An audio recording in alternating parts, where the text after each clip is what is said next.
চোখ বন্ধ করতে আর খুলতে যতক্ষণ সময় লাগে এতক্ষণ সময়ও টের পাইবা না। এই দুনিয়ায় ছাড়ি তোমাকে সেই কবরে চলে যেতে হবে। কার লাগিয়া বান্ধ বাড়ি ঘর, কার লাগিয়া বান্ধ বাড়ি ঘর মনরে, কার লাগিয়া বান্ধ বাড়ি ঘর।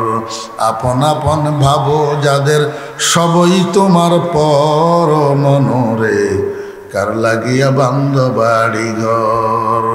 আসলে বাড়ি হবে তোমার অন্ধকার কবর মনরে, কার লাগিয়া বান্ধ বাড়ি ঘর।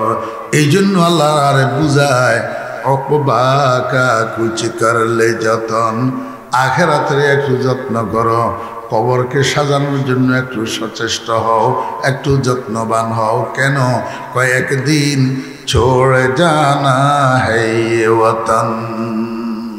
আল্লাহ,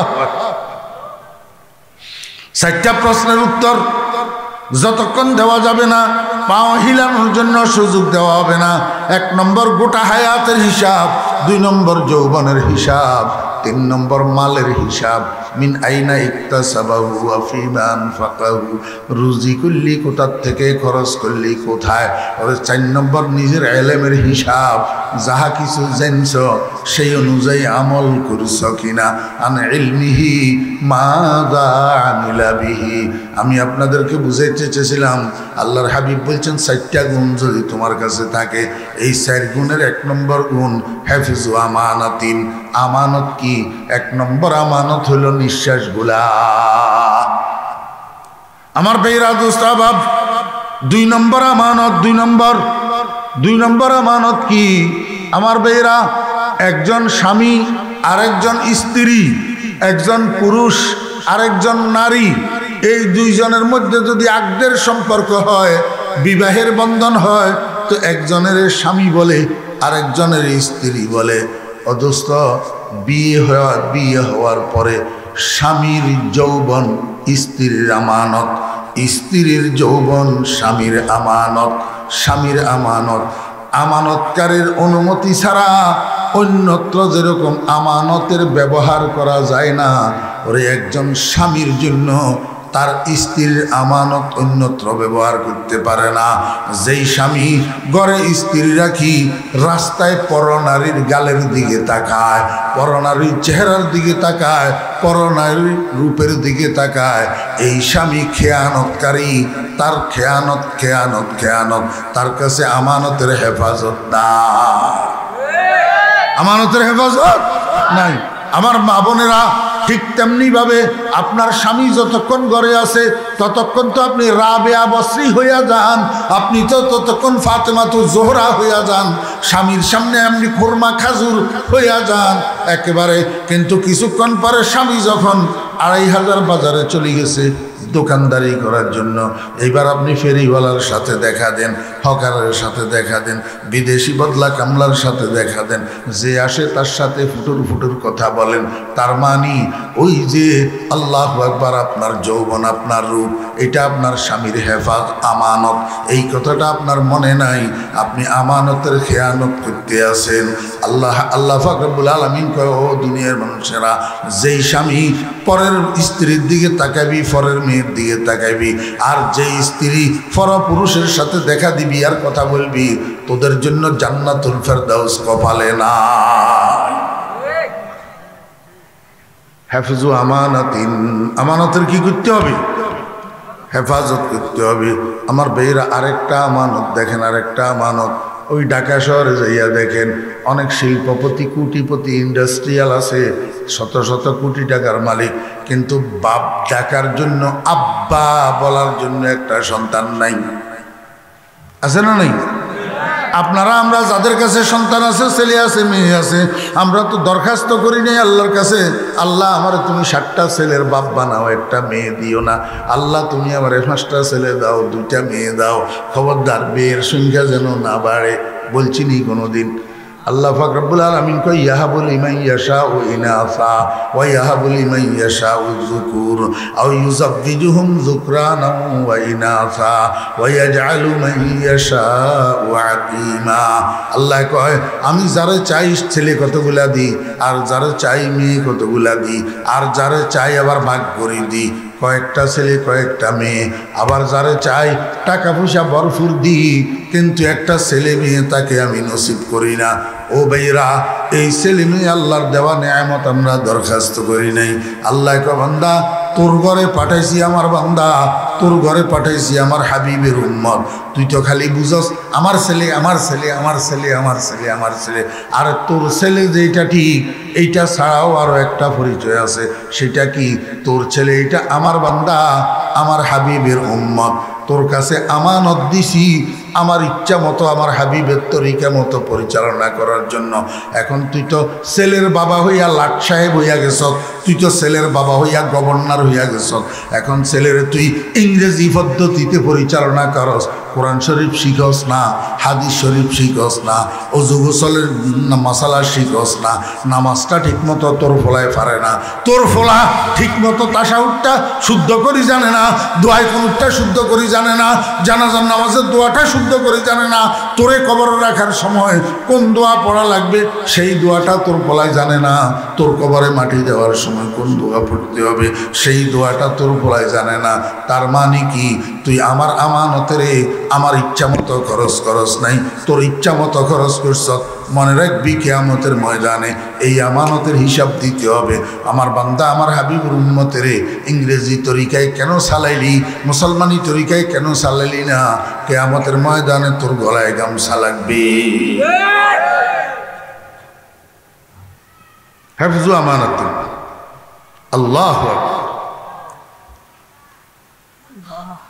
قال النبي صلى الله عليه وسلم أربع إذا كنا فيك فلا عليك ما فاتك من الدنيا حفظ أمانة وصدق حديث। এক নম্বর গুণ আমানতের হেফাজত, দুই নম্বর গুণ সিদ্দিক ও হাদিস, সত্য কথা বলা।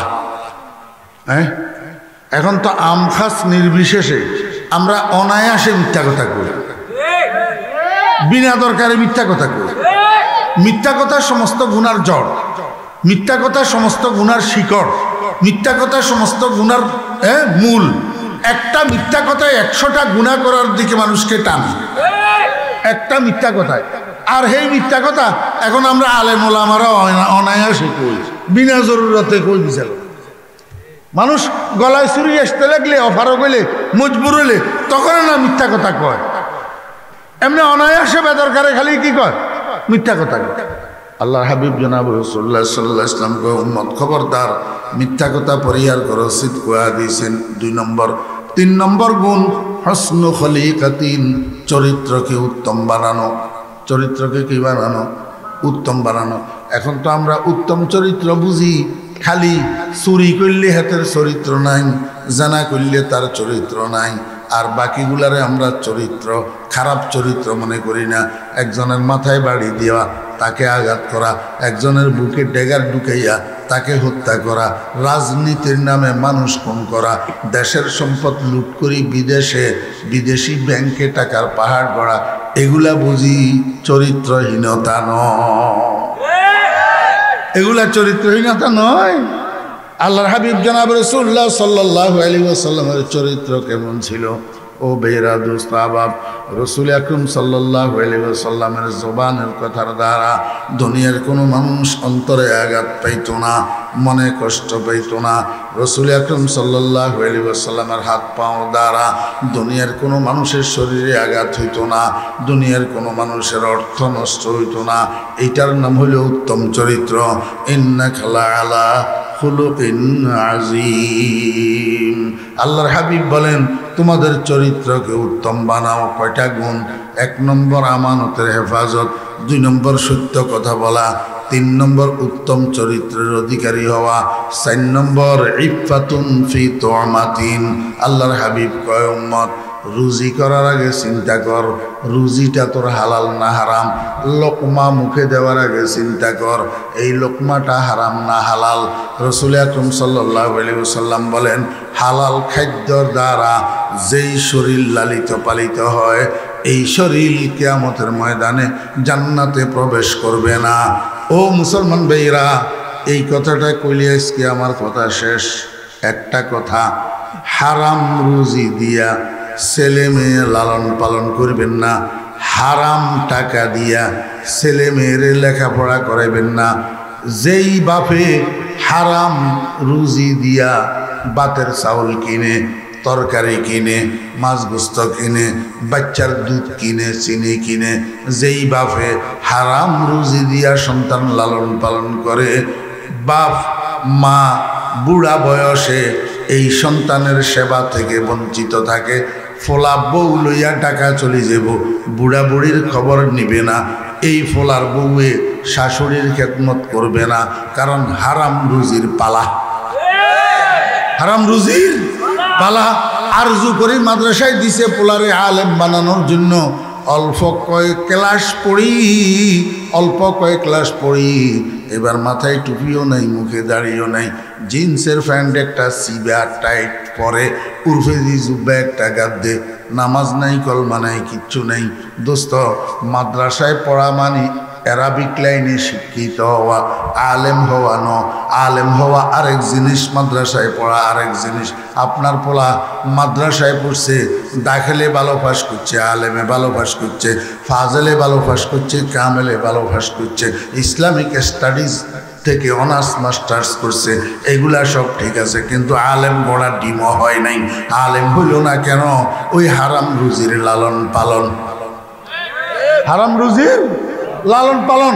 হারাম রুজির খাদ্যে মানুষের কলবের মধ্যে কসাওয়াত পয়দা করে, জুলমত পয়দা করে, অন্ধকার পয়দা করে। আর ইলম হইল নূর, আলো। যেখানে অন্ধকার সেখানে আলো প্রবেশ করে না। অতএব যেখানে হারাম খাদ্য প্রবেশ করে সেই অন্ধকারের মধ্যে ইলম ঢুকে না। যত চেষ্টা করবেন আরজু করে মাদ্রাসা দিবেন, আলেম হবে না। আল্লাহু আকবার। এই জন্য রাসূল আকরাম সাল্লাল্লাহু আলাইহি ওয়াসাল্লাম বলেন, ইফাতুন ফি তুআমাতিন, হারাম রুজির টাকা দিয়া যেই ছেলের লেখাপড়া শিখাইবেন এই ছেলে সুশিক্ষিত হবে না। এই সুশিক্ষিত না হইলে, সুজ্ঞান আর সুশিক্ষা তার কাছে না থাকলে সে বৃদ্ধকালে আপনাকে শ্রদ্ধা করবে না, আপনার দেখাশোনা করবে না, আপনার খবর নিবে না, আপনার খোঁজ নিবে না, আপনার সেবা করবে না।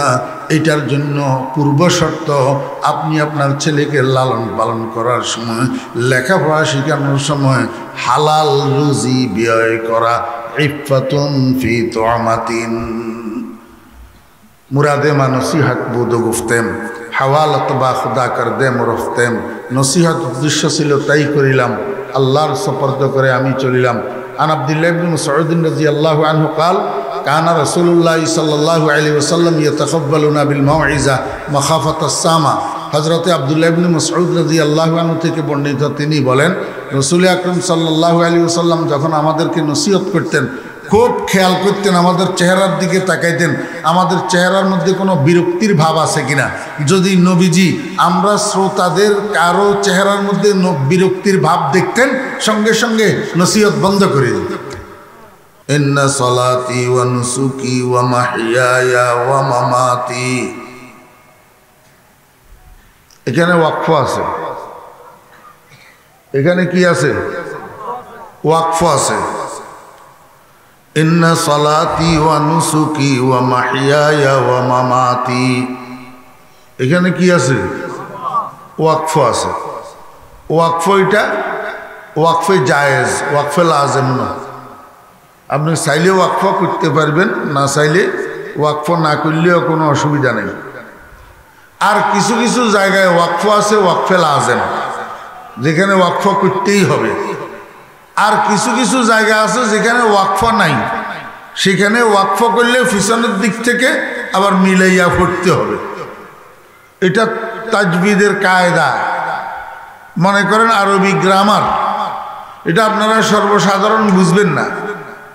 এখন আমি ফরিদউদ্দিন আপনাদেরকে কোরআন শরীফ শোনানোর সময় আপনাদেরকে খুশি করার জন্য কারি বাসেতের মতো টান দিয়া যেখানে ওয়াকফা নাই সেখানে নিঃশ্বাস ফেলি ফেলি পিছনের থেকে আবার নামি লইয়া সামনের দিকে যদি পড়ি যায় এই তেলাওয়াত হারাম।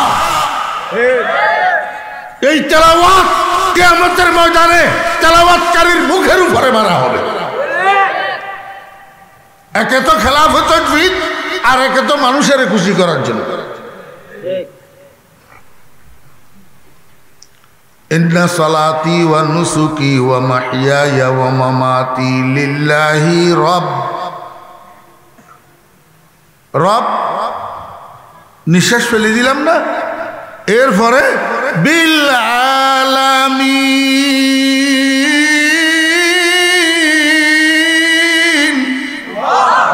আরে দরুদ গোড়ার ডিমও কিছু বুঝে না,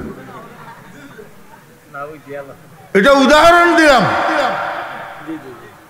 ওই পিছনের টানি টানে পুরা করবেন লাই, যেখানে থামা যাবে না এইখানে থামলি গেলাম, যেখানে নিঃশ্বাস ফেলা যাবে না সেখানে নিঃশ্বাস ফেলে দিলাম, একটা কলমার মাঝখানে।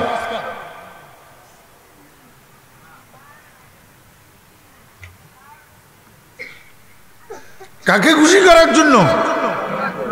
মানুষকে খুশি করার জন্য।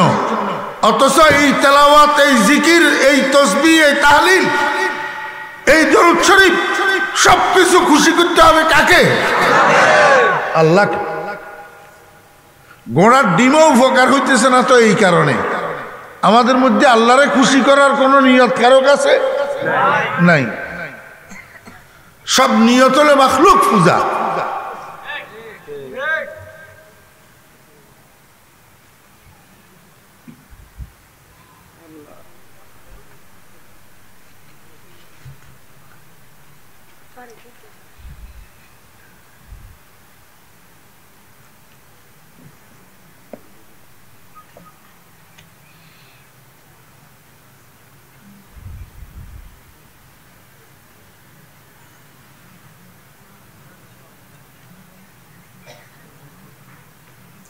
বেহেশত ৮টা। কয়টা? সর্বোত্তম সর্বশ্রেষ্ঠ বেহেশত যেটা, এটার নাম হলো জান্নাতুল ফেরদাউস। জান্নাতুল রাসূল আকরাম সাল্লাল্লাহু আলাইহি ওয়াসাল্লাম বলছেন, তোমরা যদি আল্লাহর কাছে জান্নাত চাও তো জান্নাতুল ফেরদাউস চাইও। জান্নাতুল ফেরদাউস চাইও। আল্লাহ পাক রব্বুল আলামিন কোরআন শরীফের মধ্যে বলতেছেন, হে আমার বান্দারা, জান্নাতুল ফেরদাউস তো তোমাদের বাপের বাড়ি। জান্নাতুল ফেরদাউস তোমাদের বাপের বাড়ি। তো বাপের বাড়ির ওয়ারিশ হয় সন্তান, বাপের বাড়ির উত্তরাধিকারী হয় সন্তান। তোমরা যারা দুনিয়াতে মানুষ আছো, তোমাদের বাপ হইল আদম। আদমের সন্তান দুই প্রকার, এক প্রকারের নাম ইমানদার, আরেক প্রকারের নাম বেঈমান। আরেক প্রকারের নাম বেঈমান। তো ইমানদার সন্তান যারা, এরা হইল বাধ্য সন্তান, আর বেঈমান হইল নাফরমান সন্তান। নাফরমান সন্তান বাপের উত্তরাধিকারী হয় না, বাপে কোর্টে যাইয়া এফিডেভিট করি নাফরমান সন্তানের ত্যায্য পুত্র করে দে। আল্লাহ পাক রব্বুল আলামিন বলেন, কিয়ামতের ময়দানে আমার নবী আদমের যারা বাধ্য সন্তান আছে ইমানদার, এই বাধ্য সন্তানগুলা হবে জান্নাতুল ফেরদাউসের ওয়ারিশ। উলাইকা হুমুল ওয়ারিসুন আল্লাযীনা ইয়ারিসুনাল ফিরদাউস হুম ফিহা খালিদুন। আপনারা সবাই জান্নাতুল ফেরদাউসের ওয়ারিশ হইতে চাননি? কে কে চান? আল্লাহ কবুল ফরমান। জান্নাতুল ফেরদাউসের ওয়ারিশ হওয়ার জন্য প্রথম শর্ত যেটা, এটা আলহামদুলিল্লাহ আমাদের কাছে সবার কাছে আছে, সেটার নাম হলো ঈমান। সেটার নাম কি? ঈমান। এখন ঈমানের সাথে একজন ঈমানদার জান্নাতুল ফেরদাউসের ওয়ারিশ হওয়ার জন্য আর কয়েকটা গুণ লাগে। আর কয়েকটা কি লাগে? গুণ লাগে। এক নম্বর গুণ, আল্লাযীনা হুম ফি সলাতিহিম খাশিউন। ২ নম্বর গুণ, ওয়াল্লাযীনা হুম আনিল লাগবি মুরিজুন। ৩ নম্বর গুণ, ওয়াল্লাযীনা হুম লিয-যাকাতি ফাঈলুন। ৪ নম্বর গুণ, ওয়াল্লাযীনা হুম লিফুরুজিহিম হাফিজুন। 5 নম্বর গুণ ওয়াল্লাযীনা হুম লিআমানাতিহিম। 6 নম্বর ওয়া আহদিহিম রাউন। 7 নম্বর গুণ ওয়াল্লাযীনা হুম আলা সালাওয়াতিহিম ইউহাফিজুন। কয়টা গুণ? 7টা। এই 7টা গুণ যে ইমানদারের কাছে থাকে, এই ইমানদার কিয়ামতের ময়দানে জান্নাতুল ফেরদাউসের ওয়ারিস হইয়া সফলতা লাভ করবে। কাদ আফলাহাল মুমিনুন। একটা নদীরে আমি আপনাদের জন্য লোটায় ভরে দিতেছি। এই 7টা গুণের মধ্যে একটা গুণ ওয়াল্লাযীনা হুম লিআমানাতিহিম। লিআমানাতিহিম মাঝখানে ওয়াহাদিহিম থাক, দোনোটার সাথে রাউন। তাহলে লিআমানাতিহিম রাউন একটা গুণ। ওই সমস্ত ইমানদার যারা আমানতের রিআয়াত করে। আমানতের রিআয়াত করে মানে আল্লাহু আকবার। রিআয়াত করার অর্থ হলো হেফাজত করা। রিআয়াত করার অর্থ হলো রক্ষা করা। দেখেন না, এখন ঘোষকেরা বক্তাদের নাম ঘোষণা করার সময় অনেক মাহফিলে দেখবেন হাফিজাহুল্লাহু ওয়া রাআহু বলে।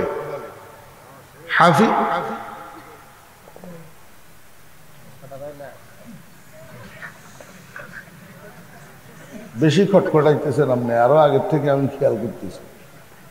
এদিকে আসুন, লাল দাড়ি।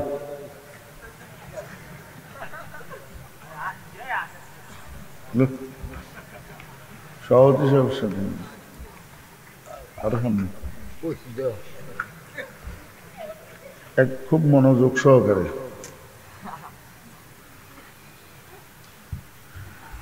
মেহমানের জন্য খানা ফাঁকাইছি, অনুষ্ঠান আছে, ভালো কথা। এই জন্য নিজে ভাত খামু না, না উপাস থাকবো? খাইতে হইব না? নিজেও কি করতে হইব? খাইতে হইব। মনোযোগ আছেন? আমরা দেশে রাখাল কয় না? রাখাল। রাখালে কি করে? গরু রাখে, ছাগল রাখে, বেড়া চড়ায়। হ্যাঁ, রাখালের আরবিতে কয় রাই। রাখালের আরবিতে কি কয়? রাই। আলা কুল্লুকুম রাইন। রসুল বলেন তোমাদের প্রত্যেকজন রাখাল। প্রত্যেকজন কি? রাখাল। আলা কুল্লুকুম রাইন ওয়া কুল্লুকুম মাসউলুন আন রাইয়াতিহি। এবং তোমাদেরকে কিয়ামতের ময়দানে তোমাদের রাখালি সম্পর্কে জিজ্ঞেস করা হবে, তোমরা জবাবদেহি হইলা। বুঝেননি কিছু? তাহলে রাই শব্দের অর্থ রাখাল। হ্যাঁ, এই রাখালকে রাখাল বলে কেন? রাখালের দায়িত্ব গরু যেগুলা চড়ানোর জন্য মাঠে নিয়ে গেছে এগুলার রক্ষা করা, হেফাজত করা। যেই কয়টা নিচে সেই কয়টা আবার আনিয়া মালিককে বুঝাইয়া দেওয়া। এই জন্য তার রাই বলা হয়। কি বলা হয়? রাই। আল্লাহ পাক বলেন ওয়াল্লাযীনা হুম লিআমানাতিহিম ওয়া আহদিহিম রাউন। ওই সমস্ত ইমানদার যারা আমানতকে রক্ষা করে, আমানতের হেফাজত করে, খেয়ানত করে না। খেয়ানত আল্লাহর হাবিব জনাব মুহাম্মদুর রাসূলুল্লাহ সাল্লাল্লাহু আলাইহি ওয়াসাল্লামের ইরশাদ করেন আরবাউন ইযা কুন্না ফীকা ফালা আলাইকা মা ফাতাকা মিনাদ দুনিয়া হিফযু আমানাতিন ওয়া সিদকু হাদিসিন ওয়া হুসনু খলিকাতিন ওয়া ইফফাতুন ফি তু'মাতিন আও কামা ক্বালা an-নবী আলাইহিস সালাতু ওয়াস সালাম। আল্লাহর হাবিব বলেন উম্মত, যখন তোমার মধ্যে 4টা গুণ থাকবে, তোমার মধ্যে 4টা স্বভাব থাকবে, আরবাউন আরবাউ খেসালিন, 4টা খাসলত তোমার মধ্যে যখন থাকবে, যদি আল্লাহু আকবার দুনিয়ার ধন সম্পদ সব কিছু তোমাকে ছাড়ি চলে যায়, সব তুমি হারা হইয়া যাও, দুনিয়াতে তুমি কিচ্ছু পাইলা না। আল্লাহর হাবিব বলেন, উম্মত তোর কিচ্ছু আসে আর যায় না, কোনো ক্ষতি নাই যদি এই 4টা গুণ তোর কাছে থাকে। 1 নম্বর গুণ হেফজু আমানাতিন, আমানতের হেফাজত, আমানতের হেফাজত। আমার ভাইয়েরা, দোস্ত আহবাব, মুরব্বিয়ানে কেরাম, আমরা তো টাকা পয়সার আমানতকে আমানত বুঝি। আমি সভাপতি সাহেবের কাছে 10,000 টাকা রাখলাম, সভাপতি সাহেব আপনি আমার এই টাকাগুলো আমানত রাখেন, আমি আগামী মাসের 10 তারিখে আপনার থেকে নিয়ে যাব। এইটাকে আমরা আমানত মনে করি, এইটাও আমানত, কোনো সন্দেহ নাই। কিন্তু আমানত শুধু এই টাকার মধ্যে সীমাবদ্ধ নয়, মালের মধ্যে সীমাবদ্ধ নয়, আরও কিছু আমানত আছে। আরও কিছু আমানত আছে না নাই? আমার বেরা দোস্ত আহবাব, আমানত শুধু মানুষের কাছে রাখলে সেটা আমানত হয়, আর যদি অন্য কেউ আমানত রাখে সেটা আমানত হয় না। আল্লাহ কয়, বান্দা আমি যে তোর কাছে আমানত রাখছি সেটাও আমানত।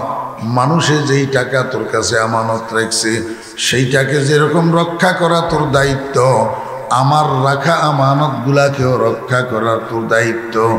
আর আমার রাখা আমানতগুলার মধ্যে সবচেয়ে মূল্যবান আমানত হলো তোর নিঃশ্বাসগুলা। এই নিঃশ্বাসের একটা বস্তা তোরে দিয়া আমি দুনিয়াতে পাঠাইছি। এই বস্তা যেদিন খালি হইয়া যাবে সেদিন তুই দুনিয়াতে আর থাকতে পারবি না। এই জন্য নিঃশ্বাসের বস্তা এটা খরচ করার সময় একটু চিন্তা করেই খরচ করবি।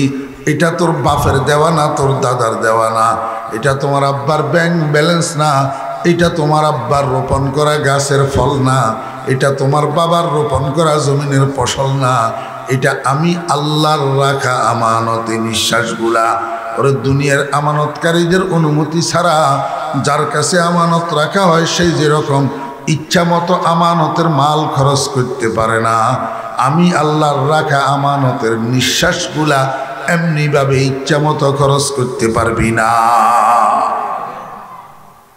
নিঃশ্বাস এগুলা কি? আমানত। আমার ভাইয়েরা, দোস্ত আহবাব, যমুনা ফিউচার পার্কে পাওয়া যায় না, বসুন্ধরা সিটিতে পাওয়া যায় না, আল্লাহু আকবার দুবাইয়ের বুরুজ আল খলিফাতে পাওয়া যায় না, কোটি কোটি টাকা দিলেও কিনতে পাওয়া যায় না। শেষ হয়ে গেলে শেষ, এরপরে আর কিনিয়া আবার 2টা নিঃশ্বাস সম পরিমাণ সময় দুনিয়াতে বেশি বাঁচি থাকবেন যে এমন সুযোগ নাই, এমন সুযোগ নাই। তো যখন সুযোগ নাই, এই নিঃশ্বাসগুলা যতক্ষণ আছে এতক্ষণ এগুলাকে খরচ করার বেলায় আমাদেরকে একটু চিন্তা করতে হবে যে এই কাজে খরচ করতেছি, এই কাজটার আমার স্রষ্টার অনুমোদন আসেনি।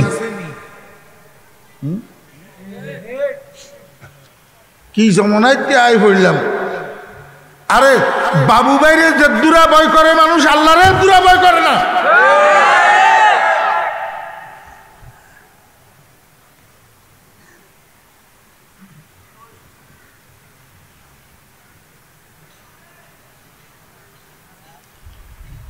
আল্লাহ পাক রব্বুল আলামিন কয়, বান্দা এই তোর নিঃশ্বাস এগুলো আমার আমানত, খবরদার আমানতের খেয়ানত করতে পারবি না, যেখানে ইচ্ছা সেখানে খরচ করতে পারবি না, কিয়ামতের ময়দানে হিসাব দিতে হবে। আর কিরকম হিসাব? আপনি একজনের কাছে 10,000 টাকা পাবেন, 2-4 বছর সে আপনার সাথে দেখা দেয় না, ধরা দেয় না, হঠাৎ একদিন যদি পাইয়া যান কোনো জায়গায়, দাঁড় করাই রাখেন না, হ্যাঁ দাঁড়াই থাক, এখানে দাঁড়াই থাক, যতক্ষণ আমার টাকা না দিবি ফাও হেলাইতে পারবি না, ঠিক না? একবারে হুবহু কথা আল্লাহর হাবিব হাদিস শরীফের মধ্যে বলছেন, লা তাজালু কদমা আবদিন, লা তাজালু কদমা আবদিন, এই 2টা ফাও রে কিয়ামতের ময়দানে আল্লাহ পাক হিলাইতে দিবে না। কব বান্দা যেখানে দাঁড়াইছ, যেভাবে দাঁড়াইছ এভাবে দাঁড়াই থাক, কতক্ষণ? হাত্তা ইউসআলা আন আরবাইন, যতক্ষণ পর্যন্ত 4 প্রশ্নের উত্তর দিতে না পারস। কি কি প্রশ্ন? 1 নম্বর প্রশ্ন, আন উমরিহি ফিমা আফনাহ, এই জীবনটা তোকে আমি একটা আমানত দিছিলাম, এই আমানতটা কোন কাজে ব্যয় করছ, জীবনের হিসাব দে। এরপরে বিশেষভাবে জীবনের একটা অংশ, ওয়ান শাবাবিহি ফিমা আবলাহু, তোর যে একটা যৌবন ছিল এখন আসেনি, হই আসেনি, যৌবন আসেনি, আসেনি, নাই আসেনি। বাকাইতু আলা শাবাবিন কদ তাওয়াল্লা, বাকাইতু আলা শাবাবিন কদ তাওয়াল্লা, ফায়া লাইতা শাবাবা লানা ইয়াউদু, ওয়ালাউ আন্না শাবাবা ইউবাউ বাইআন লা আ'তাইতুল বাইআ মা ইউরিদু। এই যুবকেরা, মানুষ যেদিকে হাঁটে সেই দিকে তাকাইতে হয়। একদিকে তাকাই আরেক দিকে হাঁটলে উষ্টা খাইয়া নুক উল্টে যায়, ঠ্যাং ভাঙ্গে, অ্যাক্সিডেন্ট করে। কোন সময় একদিকে তাকাইয়া আরেক দিকে রোড ক্রস করতে গেলে গাড়ির চাকার নিচে পড়ে জীবন যাওয়ার সম্ভাবনা থাকে। তো যদি ঠিক হয়, তোরা কোন দিকে হাঁটতেছ, কোন দিকে তাকাইতেছ, হাঁটস কোন দিকে, তাকস কোন দিকে, ফাও কোন দিকে চলে, চোখ কোন দিকে যায়? ও যুবকেরা, ও মুরব্বীরা, জীবন তো গেছে গে, আমার মতো সাদা হয়ে গেছে, আমারও এই অবস্থা। আমিও সারা জীবন কাটাই ফেলছি, নজর একদিকে, হাঁটলাম আরেক দিকে। কদম কোন দিকে? কদম সোয়ে মরকদ, কদম মরকদ মানে কবর, মরকদ মানে কি? প্রতিনিয়ত ইচ্ছায় অনিচ্ছায় আমাদের কদমগুলা যাইতেছে কবরের দিকে, কোনো সন্দেহ নাই। কদমগুলা কোন দিকে যাইতেছে? তাহলে কদম সোয়ে মরকদ, নজর সোয়ে দুনিয়া, নজর হাঁটতেছি তো কবরের দিকে, অগ্রসর হইতেছি কবরের দিকে, যাইতেছি কবরের দিকে, কিন্তু দৃষ্টিটা তো কবরের দিকে নাই। দৃষ্টি হলো মালের উপরে, দৌলতের উপরে, গাড়ির উপরে, বাড়ির উপরে, জায়গার উপরে, জমিনের উপরে, চেয়ারম্যানের উপরে, মেম্বারের উপরে, এমপিগিরির উপর, মন্ত্রীগিরির উপর, বড় হুজুরগিরির উপর, বড় খতিবগিরির উপর, বড় বক্তাগিরির উপর, এগুলার মধ্যে নজর। কিন্তু যাইতেছি কবরের দিকে। আল্লাহর ওলি দুনিয়ার মানুষের ডাকিয়া ডাকিয়া চোখে আঙ্গুল দিয়া দেখাইয়া দে, ও খোদার বান্দা, যাইতেছ কোন দিকে, তাকাইতেছ কোন দিকে? একটা জায়গায় যাইবা, একটা জায়গায় যাইবা, যেই জায়গাটার নাম মৃত্যু শয্যা, সেখানে যাইয়া তোমার অ্যাক্সিডেন্ট করার সম্ভাবনা আছে। যেইভাবে আরেক দিকে তাকাইয়া আরেক দিকে হাঁটতেছ, এইভাবে হাঁটতে হাঁটতে মৃত্যু শয্যায় গেলে অ্যাক্সিডেন্ট করবি খোদার বান্দা। বলে অ্যাক্সিডেন্ট কি? অ্যাক্সিডেন্ট হইল বেঈমান হইয়া মরি যাবি, শয়তানে তোরে কুমন্ত্রণা দিয়া মৌতের বিছানায় বেঈমান করি কবরে নিয়ে যাব। এখনো সজাগ হ, এখনো দৃষ্টি ঠিক কর।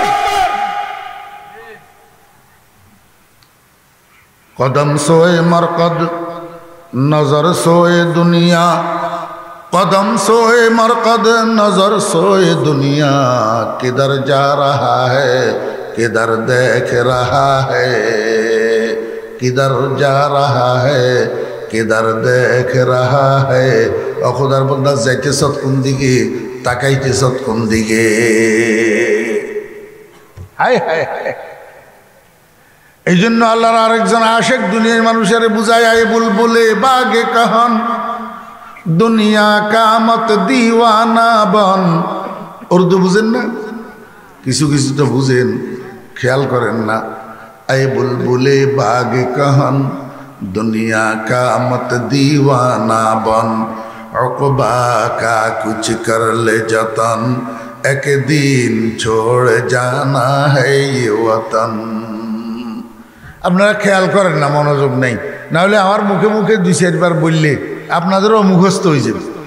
সোজা তো দুই চারবার বললে মুখস্থ হয়ে যাবে, এগুলা ফুটতেও সুন্দর মজা। আয়ে বুলবুলে বাগে কাহান दुनिया का मत दीवाना बन, उक़बा का कुछ कर ले जतन, एक दिन छोड़ जाना है ये वतन। बुलबुल मानी बुलबुल पाखी, बागे कहन मानी पुरातन बागान, আল্লাহর আশেক কয় ও পুরাতন বাগানের বুলবুল, পুরাতন বাগানের বুলবুল কইয়া কাদেরকে বুঝায়? পুরাতন বলতে কি বুঝায়? ওরে পুরাতন বাগান মানে আলমের ইত্তেহাদ। পুরাতন বাগান মানে আলমে ইত্তেহাদ। একটা জগৎ ছিল, যেই জগতের মধ্যে আশেক আর মাশুক একসাথে ছিল, হাবিব আর মাহবুব একসাথে ছিল, খালেক আর মখলুক একসাথে ছিল, আবেদ আর মাহবুদ একসাথে ছিল। সেখানে মখলুক আর খালেকের অস্তিত্ব একীভূত হইয়া দোনোটাই মিলিয়া মুত্তাহেদ ছিল, পৃথক কোনো কল্পনা ছিল না। এটার নাম হলো আলমে ইত্তেহাদ। মুত্তাহেদ বুদে মেবাজাতে ওজুদ, হুকমে গায়রিয়ত বেকুল্লি মাহবুদ, বুদে আয়ানে জাহাঁ বে চন্দ্রচু, জিমতিয়াজে ইলমি ও আইনি মচু, নাগাহাদর জম্বশামদ বাহরে জুদ, জুমলা রাবা খুদ যে খুদ বা খুদ নমুদ, ইমতিয়াজে ইলমিয়া মদ দরমিয়া, বেনিশানে রানিশা হাসুদায়া। আমি আপনাদেরকে কেমনে বুঝাইতাম? ওই যে নতুন বিয়ে করে, নতুন বিয়ে করে স্বামী, আজকে বিয়ে করি, নতুন বউ লইয়া আইছে শ্বশুর বাড়ি থেকে, নিজের বাড়িতে দাদি নানি একসাথ হইয়া বাসর ঘর সাজাইছে। এই বাসর ঘরের মধ্যে নতুন স্বামী স্ত্রী দুজনে বাসর রাত্রি যাপন করছে। ওরে সকালবেলায় হঠাৎ করে হার্ট অ্যাটাক করি স্বামীটা মরে গেছে। স্বামীটা কি হয়ে গেছে? মরে গেছে। আজকের রাত্রে স্বামী স্ত্রী দুজন এক কামরায় ছিল, এক খাটে ছিল, একসাথে কথাবার্তা গল্প গুজব করছে, একসাথে স্বামী স্ত্রীর মিলন করছে, ওই এক জায়গায় এক খাটে এক রুমে। সকালবেলায় যখন হঠাৎ হার্ট অ্যাটাক করি আকস্মিকভাবে স্বামীটা মারা গেছে, এখন নতুন বউয়ের অবস্থা কি হয় আমাকে বলেন না? একবার বেহুশ হয়, একবার হুঁশ হয়, একবার হুঁশ হয়, একবার বেহুশ হয়। দিনের ভিতরে 2-4-5-7 বার খালি বেহুশি হয়েছে আর হুঁশে আইছে। এই স্বামীরে হারাইয়া রাত্রে একসাথে ছিল যে, আল্লাহু আকবার, একটা মায়া হইয়া গেছে, একটা মহব্বত হইয়া গেছে। ওরে দুনিয়ার মানুষ এমন কতগুলো আছে যারা আলমে ইত্তেহাদের মধ্যে আহকামুল হাকিমিন রব্বুল আলামিনের সাথে একসাথে ছিল। সেখান থেকে আল্লাহ পাক নিজেকে প্রকাশ করার জন্য যখন পৃথক করিয়া দুনিয়াকে পাঠাইয়া দিছে, এখন দুনিয়ার হায়াত কাটায় আর বসি বসি কান্দে, বসি বসি কান্দে। এ আল্লাহ, আমি তো তোমার সান্নিধ্যে ছিলাম, আমি তো তোমার সাথে একসাথে ছিলাম, তুমি বন্ধু আমাকে তোমার থেকে কেন বিচ্ছেদ করিয়া দিলা? এখন তো এই বিরহ ব্যথায় আমার কান্দনে আসমান জমিন শুদ্ধ কান্দে। বিষ্ণাওয়াজন है चू हकायत मी कुनद वसजुदाई हा शिकायत मी कुनद कजनाइस्ता ता मोरा बाबुरीदान আজনফিরম মর্দজন্নালিদান। আমি আপনাদেরকে বুঝাইতে চেয়েছিলাম পুরাতন বাগান। পুরাতন বাগান কোন বাগান? ওই বাগান যেই বাগানে মালিয়ার ফুল একসাথে থাকে। মালিয়ার ফুল একসাথে থাকে। ও বেরা দুস্তাবাব, এই জন্য আল্লাহর আশেক দুনিয়ার মানুষকে বুঝায়, আয় বুলবুলে বাগে কহন, ও পুরাতন বাগানের বুলবুল, দুনিয়া কামত দিওয়ানা বন। এই 1 বিঘা ফ্যাটিটারে ফালার জন্য দুনিয়ায় রুজি করা লাগে, এই কথা ঠিক। যতটুক দরকার ততটুক রুজি করো, ফ্যামিলি চালাইতে যতটুক দরকার ততটুক রুজি করো। ওরে দুনিয়ার জন্য পাগলা কুকুরের মতো হইয়া যাবি না। হারামে হালালে যেখান থেকে যেভাবে পাবি সেইখানে পকেটে ঢুকেবি, এমন পাগলা কুকুর দুনিয়ার জন্য হবি না। দুনিয়া কামত দিওয়ানা বন, অকবা কা কুচি করলে যতন। ওর দুনিয়ার জন্য যেরকম তুমি যত্নবান, বাথরুমটারে টাইলস করার জন্য যেরকম যত্নবান, কবরটারে সাজানোর জন্য একটু যত্নবান হও না, কবরটারে এয়ার কন্ডিশন করার জন্য একটু যত্নবান হও না। কারণ এখনো চোখ বন্ধ করতে আর খুলতে যতক্ষণ সময় লাগে এতক্ষণ সময়ও টের পাইবা না। এই দুনিয়ায় ছাড়ি তোমাকে সেই কবরে চলে যেতে হবে।